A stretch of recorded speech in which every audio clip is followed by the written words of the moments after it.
नमस्कार मैत्रिणींनो, स्वागत आहे आपलं सीताच्या स्वयंपाकमध्ये. तर आज तुम्हाला दाखवणार आहे कैरीपासून रेसिपी. कैरीपासून तुम्हाला सार बनवणार आहे. अगदी अप्रतिम सार, वाटीने प्यावं इतका छान होणार आहे. ह्या कैरीचा सार तुम्ही नक्कीच करून पहा एकदा. अशा पद्धतीने बनवणार आहे ना, खूप सोपी पद्धत आणि सहज होणारा, लगेच होती. वेळ लागत नाही, काही नाही, कमी सामग्री लागते, जास्त काही लागत नाही. आता मी कैरी घेतलेली आहे, एक कैरी घेतलेली आहे तोतापुरी. तोतापुरी नाव आहे कैरीचं. कैरी घेतली, स्वच्छ धुवून घ्यायची कैरी पहिली. अशी पाणी घ्यायचं, पाण्याने स्वच्छ त्याचा मळ असतोच त्याला, बघा किती घाण पाणी निघाले, असं पाणी निघतं त्याचं. आणि ही कैरी आता मी बाहेरची साल काढून टाकणार आहे. ही संपूर्ण बाहेरची साल मी काढते, का की बाहेरची साल घातल्यामुळं काय होतं, तुरट होतं, त्याची तुरट चव लागते. म्हणून ती बाहेरची साल काढून टाकायची आणि आपल्याला आतलाच गर घ्यायचा कैरीचा. अशा पद्धतीने कैरीचा गर घ्यायचा. पाहू शकता तुम्ही, अगदी सोपी पद्धत आणि सहज होणारी ही सार आहे.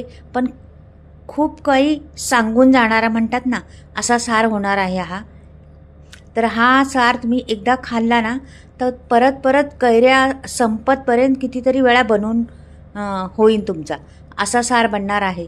तर मला भरपूर आवडतं. आमचा आता कैऱ्या आल्यापासून 3, 4, 5 वेळा तरी बनवून झालेला आहे. तर म्हटलं चला तुमच्याबरोबर शेअर करावा ही रेसिपी. एवढी आवडती घरामध्ये सर्वांनाच. अगदी मोठं पातेलं भरून करायला लागते त्यासाठी. आणि मग कोणी कोणी वाटी वाटी पितं, कोणी भातावर, कोणी म्हणजे भाकरीबरोबर असं कुस्करून खातात. म्हणजे एवढा छान लागतो ना तो सार. तर एवढा अप्रतिम टेस्ट. आणि खरंच आपल्या शरीरासाठी हे काहीतरी अशा वस्तू खाल्ल्याना तर फायदाच आहे. सीझनच्या वस्तू खाल्ल्याने खूप फायदा आहे. तर मी आता हे सार हे सर्व कापलेलं आहे. अशीच कापायची, जास्त पण नाही काढून टाकायची त्याचं, ते वरचं काढायची. ही कशी कैरी आहे, एकदम खोबऱ्यासारखी पहा. आणि कैरी घेताना जास्त आंबट नाही घ्यायची आणि जास्त म्हणजे जास्त आंबट घ्यायचीच नाही आहे. अशी जरा कमी आंबटवालीच असेल ती घ्यायची कैरी. अगदी ही कमी आंबटवाली असती तोतापुरी आंब्याची, ती घेतली तर फार छान होतं, त्याचा चव पण छान लागते. आपण बघा तोतापुरी आंबा कापला तरी असासुद्धा खाऊ शकतो, म्हणजे आपल्याला एवढं आंबट लागत नाही ते. म्हणून तोतापुरी आंब्याचंच घ्यायचं, जास्त चीकवाल्या आंब्याचे वगैरे घ्यायचं नाही. तर असा ह्याचा सार बनवायचा, खूप छान लागतो. तसा तुम्ही दुसऱ्या हापूस आंब्याचा त्याचा केला तरी चालेल, पण तोतापुरीचा छानच होतो. तर तुमच्याकडं असं त्या पद्धतीने करू शकता. असं नाही काय का तीच कैरी हवी तीच असं काही नाही. थोडंफार फरक होतोच, पण होतोच, छान होतो सार. तर मी कैरीचे तुकडे करून घेणार आहेत असे. हे पहा, या पद्धतीने छोटे छोटे तुकडे करून घ्यायचं. आपल्याला हे वाटायचं आहे मग मिक्सरमध्ये. जास्त मोठे तुकडे असले तर लवकर वाटले जाणार नाही. आता इथे भांडे घेतलेले आहे मी आणि हे सर्व टाकून देते ह्याच्यात भांड्यात. आता ह्याच्यात काय काय जिन्नस लागते पहा तुम्ही. तर इथे मी कोथिंबीर घेतलेली आहे, चांगली मूठभर कोथिंबीर. देठाची बाजू घेतलेली आहे आणि ही टाकलेली आहे.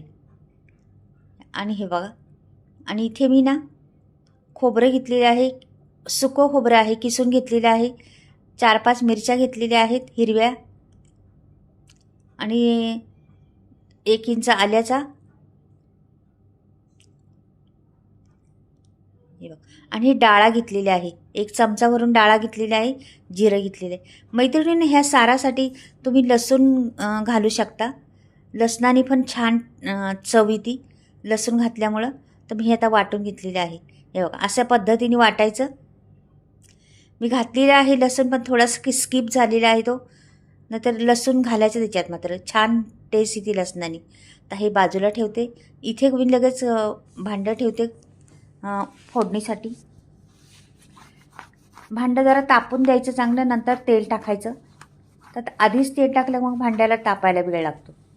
मग तेल तापल्यानंतर लगेच आपल्याला 1 पळीभर तेल घालते. छोटीशी पळी आहे, मोठी नाही, काय 2-3 चमचे असं असेल जास्तीत जास्त स्पून ह्याचं पोहे खायचे.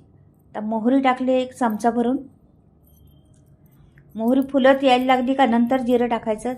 थोडी बहुत फुलली, आता फुलत आलेली आहे. आता मी जिरं घालणार आहे बा. लगेच जिरं टाकायचं नाही, का की लवकर मोहरी फुलती आणि जिरं नंतर लवकर जिरं फुलतं आणि मोहरी उशिरा फुलते, म्हणून आधी मोहरी टाकून तिला थोडीशी वाजून द्यायची, नंतर जिरं टाकायचं. तर जिरं पण फुललेलं आहे. कढीपत्ता टाकते मी छान, आणि मी हे टाकते कोथिंबीर बी टाकून द्यायची आपल्याला त्याच्यात. हे बघा छान कोथिंबीर टाकलेली आहे, आणि थोडंसं खोबरं होतं सुक्कं, ते पण फोडणीला टाकलेलं आहे मी. हे बघा छान अशी फोडणी ह्याला छान बसली पाहिजे, तर मग छान टेस्ट येते आपल्या रेसिपीला. मेन गोष्ट, सगळ्यात गोष्ट मेन फोडणी आहे. हिंग टाकायचा अर्धा चमच्यापासून थोडासा कमी. हिंग टाकायचाच ह्या रेसिपीला. धनेची पावडर टाकलेली आहे मी, धणे नाही वाटले ना म्हणून धनेची पावडर, आणि अर्धा चमचा हळद टाकली आहे. हे एवढं टाकलेलं आहे, पुरेसं झालेलं आहे सर्व काय आपल्याला ह्या फोडणीसाठी. छान खमंग फोडणी बसली पाहिजे त्याला. हे बघा मस्त बसलेली आहे ती फोडणी, छान अगदी सुगंध सुटला त्या फोडणीचा, हिंगाचा वगैरे. आणि आपण ते वाटण केलेलं आहे ना, ते द्यायचं सोडून त्याच्यात. हे बघा असं. मैत्रिणीनं ही कढी म्हणजे कढी नाही, सार म्हणा याला. सार ना पातळ लागतो, घट्ट करत नाहीत. तरी आपण थोडंसं मी डाळा घातलेल्या आहेत 1 चमचाभर, का की त्याला थोडासा मिळून येण्यासाठी, म्हणून डाळा टाकलेल्या आहेत. तर तुमच्याकडे डाळा जर नसल्या त्या भाजलेल्या, थोडीशी डाळ वाटली ना त्याच्यात 1 चमचाभर वाटणामध्ये तरी चालेल. आणि नाहीच तुमच्याजवळ काही नसलं ना, थोडंसं अर्धा चमचा पीठ टाकायचं, चण्याचं पीठ, बेसन पीठ असतं ना ते. त्याच्यामुळं आपल्या साराला फुटत नाही सार, अशा शितळे होत नाहीत. नाहीतर मग काय होतं, शितळे होतात त्याच्या अशा मोकळ्या मोकळ्या. मिळून येण्यासाठी त्याचा उपयोग करायचा थोडासा. तर हे बघा किती छान रंग आणि किती सुंदर झालेला आहे. किती वाटते का नाही, आत्ताच पहिलं वाटतं. आता 1 चमचा मी साखर घालते त्याच्यात, म्हणजे बॅलन्स येण्यासाठी साखर घालायची आणि टेस्ट पण छान येते. 1 चमचा साखर घातलेली आहे मी त्याच्यात. आता मीठ घालायचं चवीनुसार आपल्याला. तर सेंधं मीठ आहे आमच्याकडं, म्हणून हे वापरलेलं आहे मी. हे बघा आता छान असं ढवळून घ्यायचं मस्त, आणि उकळी येऊन द्यायची दंदाला त्याला.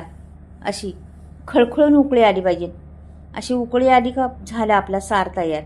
किती सुंदर रंग दिसते पहा, एकदम भारी वाटते का नाही पाहताच अगदी. आणि ही आहे ना, तुम्ही असं वाटी वाटी पिऊ शकता. म्हणजे असं जेवायला बसलो ना, तर अशी वाटी भरून भरून द्यायची आणि प्यायला पण द्यायची.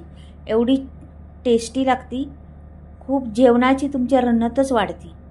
हा जर सार असला जेवणात तर फार अप्रतिम लागतो. भातावर झालं, भाकरीबरोबर, म्हणजे कशाबरोबर खाव, एवढा फार छान लागतो ना हा. तर नक्की करून पहा एकदा, आणि नाव काढसान माझं जर हा सार जर बनवला तुम्ही. एवढा छान लागतो. नक्कीच तुम्ही एकदा करून पहा. घरातल्यांना सर्वांना खायला द्या हा सार. एवढा अप्रतिम टेस्ट होती या साराची ना. तर कधी केला नसेल तर या पद्धतीने करून पहा. मात्र तुम्ही घालत असाल वेगवेगळी पद्धत, पण या पद्धतीने बनवून पहा. फार अप्रतिम टेस्ट होती साराची त्या, फार छान लागतो हा सार. तर नक्कीच बनवून पहा एकदा ही पद्धत. छान आता खळखळून उकळी आली का आपला सार झाला म्हणायचा. अगदी सुगंध सुटलाय घरामध्ये माझ्या, दरवळतोय ह्या साराचा. आणि ह्याला छान उकळी आलेली आहे. आता वर खाली करते जरासा, बघा किती छान दिसते पण. आणि रंगही सुंदर आलेला आहे त्याला. सर्व काही परफेक्ट झालेलं आहे त्याच्यात. जे घातलेले आहे जिन्नस ना, ते सर्व परफेक्ट घातलेले आहेत. त्याच्यामुळं साराला चव फारच आहे. आता थोडासा मी वाटीत घेतला होता आणि पिऊन पण पाहिला होता, त्याच्यामुळे सांगते साराला एवढा चव आहे ना या. आता मी दुसऱ्या भांड्यात ओतून काढते. झालेला आहे गरमागरम आपला सार तयार. पाणी सुटते तोंडाला पाहताच त्या सारला. एवढा सार छान झालेला आहे. आणि मैत्रिणींनी नक्कीच करून पहा ही पद्धत. आवडली तर नक्की चॅनलला सबस्क्राईब करा, लाईक करा, आणि कमेंटमध्ये लिहून पण पाठवा माझा सार हा कैरीचा आवडला का तुम्हाला. आणि नवीन चॅनल आहे, सबस्क्राईब करा, ग्रोथ होण्यासाठी मदत करा चॅनलला. नवीन नवीन वेगळ्या पद्धतीच्या रेसिपी तुम्हाला दाखवत राहीन, पाहत राहा तुम्ही. आणि खरंच छान छान पद्धती रेसिपी आहेत ह्या चॅनलवर भरपूर काही. तुम्हाला आणखीन बी नवीन नवीन तुम्हाला जर हवी असेल ती रेसिपी तुम्ही कमेंटमध्ये लिहिली ना, तरी पण मी दाखवत जाईन तुम्हाला. वाव, सगळं भरलेलं आहे एकदम. आणि हा रंग आणि हा सुंदर सार बनलेला आहे. कैरीचा सार म्हणतात याला. पहा किती रंग, किती सुंदर दिसतोय तो, अगदी मस्त वाटतंय. आणि मैत्रिणी असाच असतो पातळ सारा, घट्ट नाही करायचा. पातळ यालाच चव असती म्हणून पातळच करायचा ह्याला. फार छान रंग पहा, ढलत नाही इकडून तिकडं. तर कसा वाटला सार मला कमेंटमध्ये नक्कीच पाठवा. तुम्ही नक्कीच सांगा कमेंट लिहून मध्ये का आवडला का माझा सार हा तुम्हाला. पहा किती छान दिसते ना, भारी एकदम. वाव, अगदी जसं काही आपण तळ्यात आहे असं वाटतंय हलवलं तरी. पहा किती सुंदर सार, खालून वरून एकसारखा. आणि फुटला नाही मैत्रिणीनं. पहा जरा पण शितड्या झाल्या नाही किंवा काहीच झालं नाही, असा अप्रतिम सार बनलेला आहे. तर या पद्धतीने आता कैऱ्या भेटतात बाजारात, तर एकदा तरी करून पहा. जेवढी लोक पाहत असतील ना त्यांनी जरूर या पद्धतीने एकदा तरी करून पहा. हा सार फार सुंदर लागतो. आणि पोटात पोट साफ होतं. आपल्या शरीरातले काही रोगराई जीवन असतील ते निघून जातात. पोट साफ होतं याने मस्त. आता तुम्हाला सांगते, बऱ्याच मैत्रिणींचा मला कमेंट येत होती मसाल्याविषयी. तर माझा मसाला आता मी आणलेला आहे स्टॉक. तुम्हाला घ्यायचा असला तर नक्कीच स्क्रीनवर नंबर दिला आहे, त्या नंबरवर तुम्ही कॉन्टॅक्ट करू शकता. तुम्हाला फ्री घरपोच मसाला भेटणार. सर्व मसाले बिना केमिकल चुलीवर भाजलेले आहेत. तर पहा तुम्ही, आणि माझा सार कसा वाटला ते पण सांगा मला. मैत्रिणींनो खरंच मस्त सार आहे. एकदा 100% सांगते, एकदा बनवून पहा. बाय, परत भेटूया.